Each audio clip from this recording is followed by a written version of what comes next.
Nga Brukseli, ku po zhvillon disa takime me partitë popullore europiane, kryedemokrati Sali Berisha vuri theksin tek ajo që e quajti si një mbetje në klas në raport me procesin e integrimit. Sipas Berishës, Shqipëria është peng i korrupsionit të Edi Ramës. Është shumë serioze dhe faktikisht në qoftë se dje u votua me unanimitet mali i zi, Shqipëria mbeti në klas dhe është në labirintet të cilat e futi Edi Rama për shkak të dosjeve të tij të tmerrshme me korrupsionin. Pra, Shqipëria është peng i dosjeve të korrupsionit të Edi Ramës.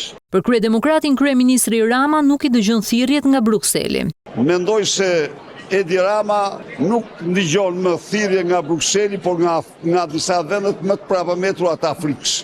Lidhur me raportin që ka Partia Demokratike me partitë popullore, ai tha se ato janë në mbështetje të plotë të integrimit dhe demokratëve shqiptar. Është i shkëlqyer me Partinë Popullore, janë disa rezoluta të cilat kanë shprehur mbështetjen e plotë për Partinë Demokratike dhe dënimin e hapur të farsës elektorale dhe të regjimit të Edi Ramës. Partia Popullore mbështet plotësisht procesin e integrimit të Shqipërisë në Bashkimin Evropian, por një proces të bazuar në merit, siç është edhe kërkesa jonë. Partia Demokratike është antare 3 vite pas themelimit të saj të Partisë Demokratike, sot është antare e asociuar, sepse antarësia e plot këtu përcaktohet nga antarësia e vendit në Bashkimin Evropian.